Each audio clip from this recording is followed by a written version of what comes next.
Halo, kali ini saya tidak ngopi tapi diberi jus sehat oleh istri. Saya seruput dulu jusnya.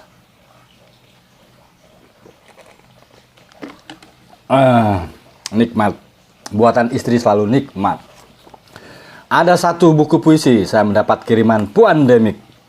Puan Demik nih, kumpulan puisi perempuan di masa pandemi. Puan Demik menulis, ada apa saja di dalamnya? Kita kupas.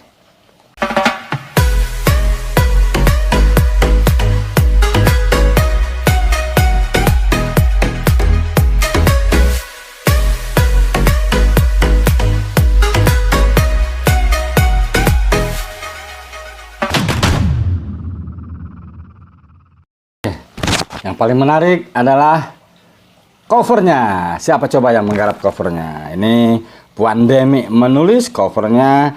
Kita sudah tahu suku tangan. Oke. Tim produksinya Olin Monteiro. Tata letaknya Greyana Sari. Tim seleksinya Citra Benazir, Debra Hayatim, Ratna Ayu Budiarti. Wah, ini nggak main-main ini ya. Jadi di kata pengantarnya saya akan membacakan satu paragraf ya. Ini menarik nih. Lebih dari 2 dekade reformasi dan sastra Indonesia semakin meriah dengan penulis perempuan dari berbagai penjuru Indonesia. Ini juga didorong munculnya komunitas sastra di berbagai daerah dan kelompok menulis perempuan. Kumpulan puisi perempuan juga mulai bermunculan sejak tahun 2000-an, baik secara mandiri maupun oleh penerbit yang lebih mapan. Jadi bagi saya sebetulnya perempuan menulis itu sudah diawali oleh R.A. Kartini.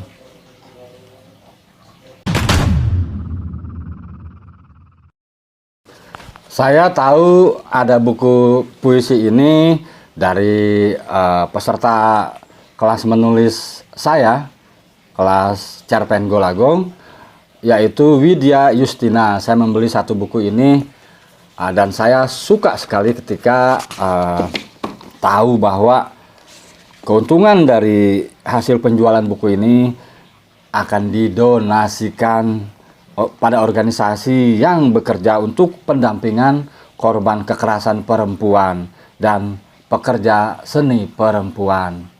Dengan cara-cara seperti ini memang gotong royong ya, memang segala masalah bisa kita atasi. Saya dan teman-teman di Rumah Dunia juga begitu sering menerbitkan buku, kemudian royaltinya dimasukkan ke kas Rumah Dunia. Bahkan beberapa penulis juga ikut membantu mengirimkan cerita pendeknya atau puisinya. Bahkan ada yang menyusun buku sendiri, buku antologi, non-fiksi, kemudian royaltinya disumbangkan ke Rumah Dunia. Terima kasih buat para penulis yang sudah membantu Rumah Dunia. Sekarang kembali ke Puan Demik. Saya akan membacakan puisi, beberapa puisi. Maafkan saya kalau dalam pembacaan puisi ini ya kurang penghayatan. Saya langsung membaca saja, tidak mencari waktu untuk perenungan. Mudah-mudahan bisa tersampaikan maksud dari si penyair. Jeda, Widya Justina.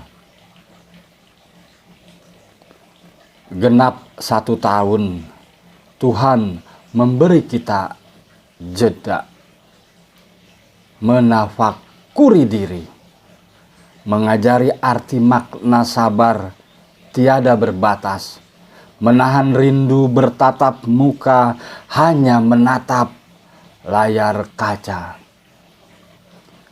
Demi kita, demi mereka, para pahlawan pandemi yang telah gugur menyelamatkan ribuan nyawa, bersediakah kita menahan diri lebih lama untuk terus berjuang menjaga jarak? Kita tengah berperang. Kita adalah pejuang. Tetap tabah, bertahanlah di rumah.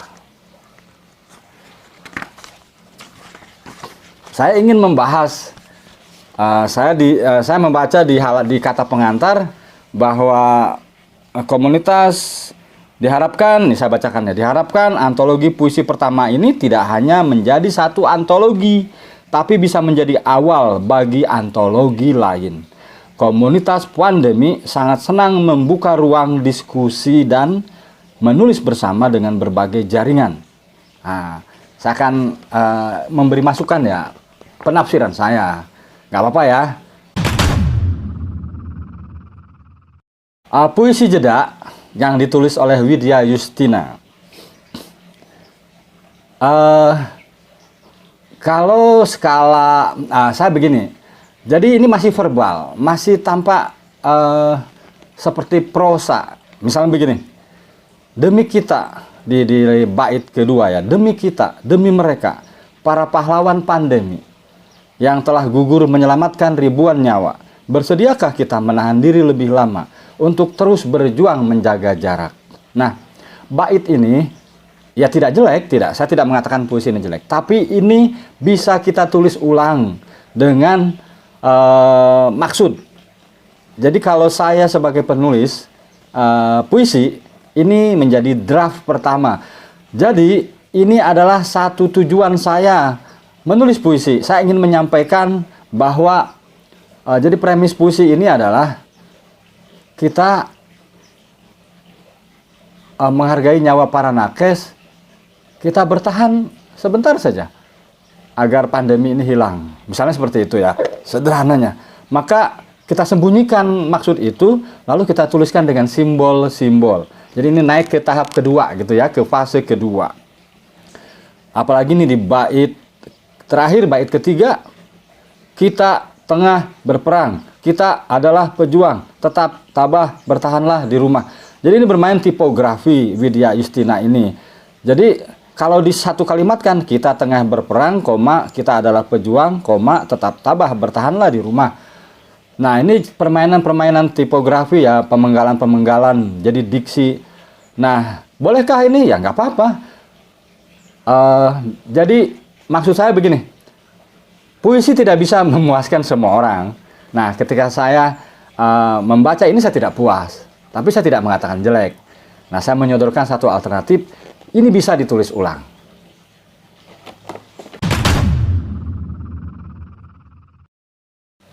Minum jus lagi. Nah, di sini ada juga puisi yang ditulis oleh peserta diskusi saya di Papua nih. Judul namanya Maria Roseleu 49. Saya akan baca juga ya.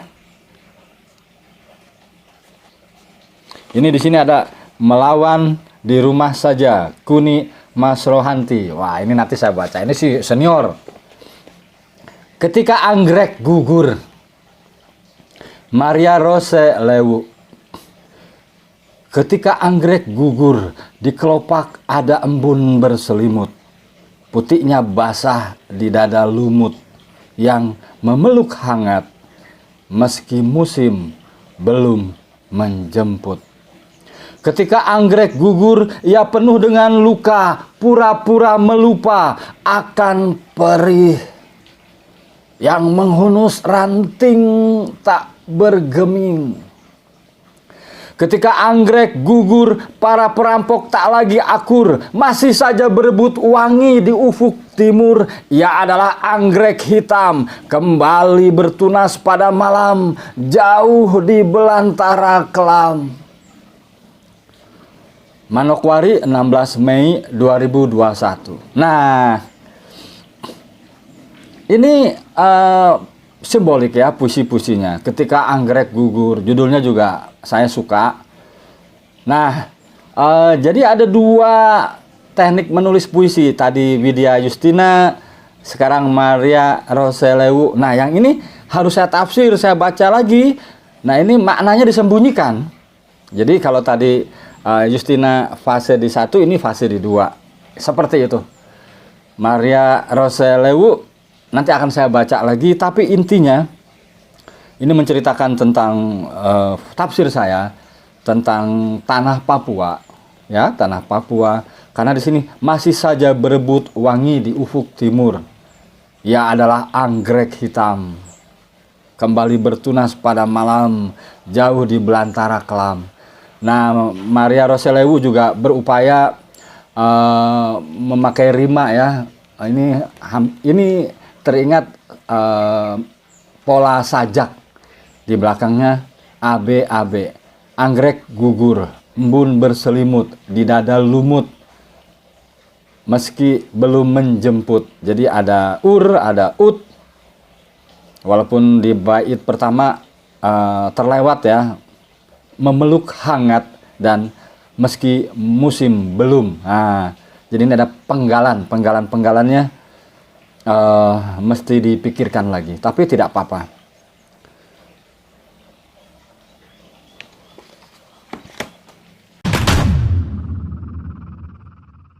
Secara keseluruhan, pandemi ini mewarnai sastra Indonesia, terutama para penulis, para perempuan penulis, penyair. Ini tokoh-tokohnya ya, Mbak Uni Kuni, siapa lagi ya, Hudanur. Di sini Hudanur nggak ada ya. Oke, terima kasih komunitas pandemi. Mohon maaf Mbak Debra Hayati, Citra Benazir, Ratna Ayu Budiarti, Olin Monteiro, Valentina Sagala, Tiara Wijanarko. Heni Hendrayani nggak ada ya di sini ya. Heni Hendrayani juga termasuk penulis, perempuan penulis.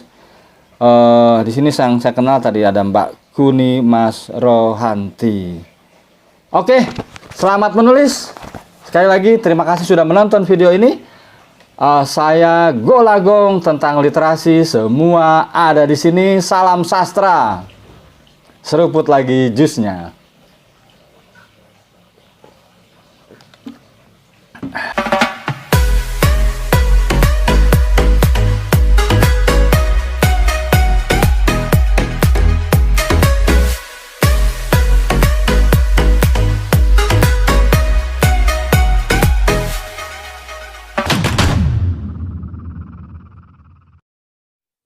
Golagong TV, tentang literasi semua ada di sini.